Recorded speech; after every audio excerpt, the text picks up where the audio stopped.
इस वक्त हम बिहार की राजधानी पटना में हैं और एक कोचिंग में आए हुए हैं।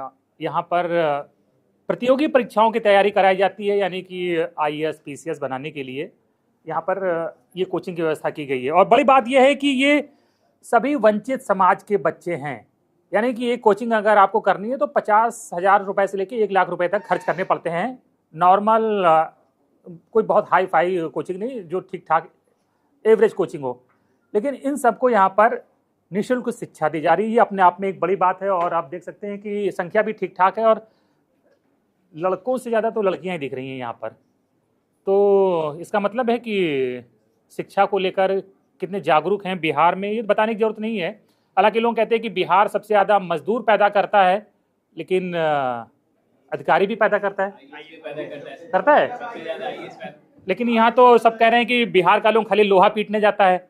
जी नहीं, ऐसा नहीं है। बिहार के लोग बहुत कुछ कर सकते हैं जी, ऑफ कोर्स कर सकते हैं। और हम लोगों को तो यहाँ बहुत अच्छा मौका मिला है कि सबसे बेहतरीन यहाँ तरीके से टीचर लोग तो आते हैं, लेकिन वो जैसे कि सर बोले निस्वार्थ, तो बिल्कुल निस्वार्थ हैं। पहले तो हम अभी आ रहे हैं आपके पास, तो देखिए ये कहते हैं ना, all credit goes to mister लालटून यादव एंड हिज टीम, कि बिना किसी 1 रुपए का शुल्क लिए ये कोचिंग को चला रहे हैं। और इतनी बड़ी कोचिंग चलाना, इतना एसी लगाना और सब तमाम जो आधुनिक संसाधन है वो इन्होंने यहाँ मुहैया कराए हैं। लालटून जी इधर आ जाइए आप, ये बताइए कि इधर, हाँ इधर है, बच्चे तो पीछे दिखेंगे। ये कहाँ से आपके मन में आया कि निःशुल्क कोचिंग चला दी जाए? कोचिंग तो बहुत प्रॉफिटेबल धंधा है और लाखों करोड़ों कमा रहे हैं, आपके बिहार में एक से एक गुरु हैं, तो आपने फिर ये फ्री फंड का काम क्यों शुरू किया? सर, हम लोग बहुत ही किसान परिवार से आते हैं और समाज का अंतिम पंक्ति से आए हुए लोग हैं। और इस ग्रुप में हम लोग एक ग्रुप का निर्माण किए और उसमें सारे लोग प्रबुद्ध वर्ग थे, जो खेत खलिहान से आए हुए लोग थे। वो लोग का एक प्लानिंग हुआ सब लोग को मिल करके कि हम लोग एक वंचित लोगों के लिए एक कोचिंग का निर्माण किया जाए। जो हम लोग प्रबुद्ध वर्ग हैं, हम लोग कुछ करें, अपने कमाई का कुछ शेयर समाज को दें। पे बैक टू सोसाइटी वाला फार्मूला सोसाइटी के तहत इसको हम लोग ने संचालित कर रहे हैं और बहुत लोगों का इसमें योगदान है। कितना खर्चा आ रहा अभी आपकी इस कोचिंग को रन करने के लिए मंथली? 1 लाख प्लस आ जाता है सर, 1 से 1.5 लाख के बीच में एक्सपेंस हो जाता है। उसमें स्टाफ की सैलरी, बिजली बिल, रेंट हम लोग इसका नहीं लेते हैं, फ्री ऑफ कॉस्ट हम दिए हुए हैं। और अदर खर्चा, ये सारा पैसा आपकी जेब से लग रहा है कि कुछ और लोग भी नहीं सर, सारे लोग कंट्रीब्यूशन करते हैं आपस में। हम लोग समाज जब भी जरूरत पड़ती है, मतलब ऐसे जितने लोग हैं, हम लोग 6,000 रुपया का साल में। आप कह रहे हैं ये वंचित समाज के लोग हैं, तो मतलब आप लालटून यादव तो सब यादव तो नहीं भर लिए आप? नहीं सर, इसमें कोई न जाति है न धर्म है। किसी बच्चे से आप पूछ लीजिए, हम लोग कभी उस तरह का ये नहीं करते हैं। सब समाज के, सब वर्ग के, सब धर्म के लोग पढ़ते हैं। तो क्राइटेरिया क्या है, कैसे सिलेक्ट करते हैं? अभी फ्री का तो है ना, कि कहते हैं कि नहीं, हम लोग सिलेक्शन टेस्ट लेते हैं। वो एक कहावत है ना कि माले मुफ्त दिले बेर हैं, फ्री कहावत बहुत नहीं, लोग आ जाते हैं। आ रहे थे, लेकिन हम लोग ने एक टेस्ट किया और 300-400 बच्चे लोग ने एग्जामिनेशन दिया। उसमें हम सिलेक्शन करके जो सीरियस बच्चे हैं वो निकालते हैं। हाँ, उनको अभी। तो ये फ्री का काम क्यों? इसमें देखिए विकास देवी कीर्ति और वो हमारे गोंडा वाले अवध ओझा और आपके खान साहब तो रुपया पीट रहे हैं। फिर आप सर, हम लोग को एक समाज को देने के लिए सोच रहे हैं कि हम लोग जब यहाँ पर आए हैं और सक्षम हैं, तो कुछ वैसे लोगों को दें जो एकदम नीडी हैं, जिनकी ज़रूरत है और उसके बगैर उनकी क्षमता योग्यता दब जा रहा है। तो एक बार जरा दिखाइए, ये पढ़ रहे हैं सीरियसली कि फ्री का है तो बस आ गए हैं? नहीं सर, इसी सीरियसनेस के लेकर के हम लोग ने एंट्रेंस टेस्ट लेकर के अब वो जो सीरियस बच्चे हैं, जो काफ़ी मेहनत कर रहे हैं, उनको सिलेक्शन किया है। और यहाँ पर पढ़ने के बाद लाइब्रेरी सुविधा भी है, टीचर लोग का ये भी है, लोग नोट्स भी उपलब्ध कराते हैं। और बीच बीच में जहाँ किन्हीं को भी जरूरत पड़े तो चेक कैसे करते हैं कि ये रिजर्व करते हैं? क्या आय प्रमाण पत्र मांगते हैं क्या? नहीं, वो नहीं सर, आय प्रमाण पत्र नहीं मांगते हैं, लेकिन वीकेंड टेस्ट लेते हैं और पता चल जाता है सर कि आप किस समाज से आ रहे हो। पता चलता है, तो इतना अनुभव तो है, हो ही जाता है। तो ऐसा। तो ये देखिए अभी कितने, ये तो काफी ढेर सारे लग रहे हैं, कुछ एब्सेंट भी होंगे? नहीं, हाँ एब्सेंट भी हैं। और इस कोचिंग की कैपेसिटी 100 बच्चे की है, लेकिन 100 बच्चे आते भी थे, 150 बच्चे का एडमिशन हुआ था। तो लेकिन उसमें से हम लोग 40 बच्चे का अभी किया है कि सिलेक्शन। तो देखिए, ये प्रेरणा आईएएस के नाम से कोचिंग है, इनका स्टाफ है, ये तो बहुत ज़बरदस्त काम कर रहे हैं। और ये देखिए लड़कियां बहुत ज़्यादा हैं, तो आईएएस ही या पीसीएस ही क्यों बनना है? सर, मेरा नाम मीरा कुमारी हुआ। मैं पटना की रहने वाली हूँ।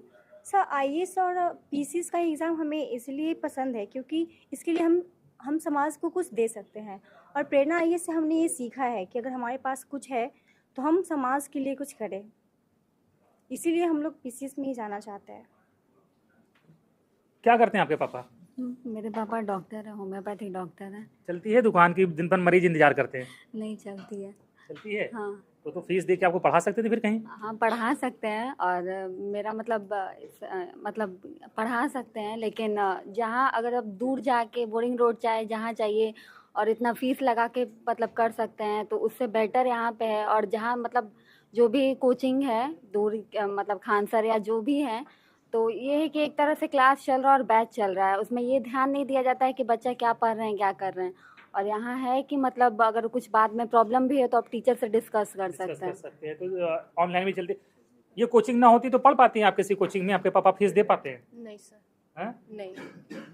तो फिर कैसे होती पढ़ाई फिर? अगर कम होता तो कर भी सकते थे, 20-25 हज़ार तक, उससे ज़्यादा नहीं अफोर्ड कर पाते। इसलिए मैं ये कोचिंग बहुत ट्राई की। ग्रेजुएशन के बाद मैंने बहुत सारे कोचिंग को पता किया कि अगर कहीं फ़ीस हो तो मैं वहाँ पढ़ सकूं, बट ऐसा कोई कोचिंग ही नहीं था जहाँ मैं पढ़ सकती। इसलिए मैं घर पे ही 6 महीने खुद से तैयारी की।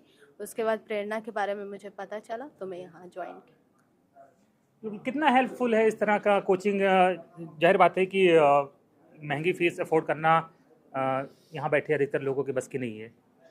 यस, बहुत ज़्यादा हेल्पफुल है, ख़ास करके बिहार के बच्चों के लिए। एक्चुअली बिहार के बच्चों लोग में मतलब कि बहुत कुछ करने की जज्बा है, जुनून भी है, ख़ास करके एजुकेशन के क्षेत्र में। सर, हमारा एंशिएंट ही ऐसा रहा है कि हमने एजुकेशन पे अपना मतलब कि दबदबा बना के रख चुके हैं। बट कुछ चीज़ें अप्स डाउन्स होते रहते हैं सर, तो बहुत अच्छा है, हेल्पफुल है। तो ऐसा तो नहीं है कि फ्री की कोचिंग है तो एजुकेशन क्वालिटी से कंप्रोमाइज़ किया होगा? गुरुजी लोग जो हैं वो है ना, मतलब योग्य? शिक्षा बहुत उच्च स्तरीय मिल रही है, हमें पढ़ने में और समझने में भी कोई दिक्कत नहीं होता है। सर का जो पढ़ाने का तरीका है या फिर वो किसी भी बड़ी संस्थान से कम नहीं है। अगर कहा जाए तो उनसे बहुत बेहतर ही पढ़ाते हैं। ये निःशुल्क का मतलब ये नहीं है कि बस पढ़ा दिए। निःशुल्क यहाँ पे ये है क्योंकि हमारी शिक्षा प्रणाली जो पहले के समय में रही है वो इसी तरीके की रही है। जैसे नालंदा विश्वविद्यालय में इसी चीज़ को एप्लीकेबल किया गया था कि बच्चों को पढ़ाया जाए, निःशुल्क पढ़ाया जाए और उसे विद्वान बनाया जाए। उसी चीज़ को सर, उसी सोच को यहाँ आगे बढ़ा रहे हैं और हम बिहार को आगे बढ़ाने में ये मदद कर रहा है। इस तरह का कॉन्सेप्ट तो सुपर 30 भी चलाता ही है ना, तो गरीब बच्चों को तो पढ़ाई करवाते ही हैं। यस सर, वहाँ भी कराते हैं, लेकिन यहाँ निःशुल्क होता है। निःशुल्क का मतलब 30 भी तो निःशुल्क ही आई थिंक। निःशुल्क है। अच्छा, वो 30 है, लेकिन उसमें बड़े आरोप लगते हैं कि जो सिलेक्ट हो जाते हैं उसी को अपना स्टूडेंट बता देते हैं। में भी ऐसा बहुत सारे कोचिंग संस्थान का ये है कि आप सेलेक्ट हो गए, उसके बाद आप वहाँ पे मोहर लगा दिए। बट यहाँ वैसा कुछ नहीं है। यहाँ पे टीचर, शिक्षक सिर्फ नहीं है, यहाँ पे शिक्षक एज ए मेंटर काम करते हैं हमारे साथ। हमें सिर्फ पढ़ाई के लिए नहीं, अगर मेंटल प्रेशर या कुछ में दिक्कत हो रहा है या पढ़ाई के दौरान बहुत सारे दिक्कत का फेस करना पड़ता है, ठीक है, कि हम लोग एग्ज़ाम दे ना दे, किस तरीके से अटैम्प्ट करें, वो सारा हम लोगों को ये चीज़ देते हैं। और हमको लगता है यहाँ पे बेस्ट फैकल्टी हम लोग को अवेलेबल हुआ है। अभी तक जितने भी देखे हैं हम लोग को बेस्ट फैकल्टी यहाँ पे अवेलेबल है। ये बड़ी बात है। देखिए, ये तमाम वंचित समाज के बच्चे हैं और वंचित समाज से मतलब हर कास्ट से मिलेंगे, किसी एक कास्ट का नहीं होगा, हर तरह हर जात बिरादरी के लोग हैं। जी सर, मैं प्रजापति से हूँ, कुमार प्रजापति। और सर यहाँ ये संस्था में एक और ये अच्छी बात ये है कि यहाँ पे सर ये जितने भी टीचर्स लोग हैं वो एज अ मेंटरशिप का काम करते हैं। जैसे कि हम लोग कंपटीशन का तैयारी चालू करते हैं तो सबसे बड़ा दिक्कत होता है क्या कि क्या पढ़ना है और क्या कितना छोड़ना है, क्योंकि पढ़ने के लिए तो बहुत सारा चीज़ है। तो यहाँ पर सर मैं जब ज्वाइन किया था तो मैं घर पर पढ़ता था, तो मैं बहुत सारा बुक पढ़ा था बिहार का के रिगार्डिंग। लेकिन सर ये आप सब लोग पटना के हैं कि अलग अलग जिलों से हैं? नहीं सर, मैं लोकल पटना से ही हूँ सर। सब अलग अलग है। तो कैसे मतलब कमरा लेके रहते होंगे कहीं? रूम लेके ही। तो देखिए, ये लालटून यादव जी हैं, इन्हीं का ये प्रयास है, तो उनको बड़ा सलाम है, साधुवाद है। बहुत अच्छा काम कर रहे हैं सर, और आई होप कि आपकी सफलता रंग लाएगी सर। और तो ये अभी पटना में ही ये प्लान है कि और भी कहीं किसी शहर में प्लान है कि अभी तो फिलहाल यही चल रहा है सर, सगुना मोड़ पे, दानापुर सगुना मोड़। इसको एक्सटेंशन करने का चल रहा है कि कहीं और हम लोग एक्सटेंशन करें। जैसे जैसे समय आएगा और लोग इंटरेस्ट लेंगे, क्योंकि इसको संचालित करने वाले लोग जहाँ करेंगे वहाँ के लोगों को इसमें उत्सुकता होनी चाहिए, उनकी लगन होना चाहिए, और उन प्रयास करेंगे तो हम लोग इसको एक्सटेंशन करें। बिल्कुल, एक बार विनीत इधर से आके दिखाएं। तो ये देखिए, बहुत बड़ी बात है, कोचिंग करना आसान काम नहीं, क्योंकि इतनी महंगी हो चुकी हैं कोचिंग्स की। अब इस तरह के बच्चे जो हैं उनके पेरेंट्स इसको अफोर्ड नहीं कर पाएंगे। तो लालटून यादव जी ने एक प्रयास किया है, और हमारी शुभकामनाएं हैं कि लालटून जी अपने इस प्रयास में सफल हों और इस जो भी इनकी 80 की स्ट्रेंथ है इसे 800 तक ले जाएं, क्योंकि समाज में तो, और खासकर बिहार में गरीबी का क्या आलम है सर, सबको पता है। और लोग तो कहते ही हैं कि मतलब बम्बई और गुजरात की फैक्ट्रियां बिहार के लोगों के भरोसे चल रही हैं। तो मतलब खाली मजदूर पैदा करने की फैक्ट्री ना बना रहे बिहार। उसी का एक पहल है कि हम लोग भी देश के अगली श्रेणी में आए, आगे पंक्ति में आए, बच्चे यहाँ से जा कर के अपने नाम रोशन करें बिहार का। Thank you sir. तो बात करने के लिए हमसे, और सभी तमाम स्टूडेंट्स जो यहाँ पढ़ रहे हैं उन सबको शुभकामनाएं कि वो सफल हों, जीवन में कुछ बेहतर करें। धन्यवाद।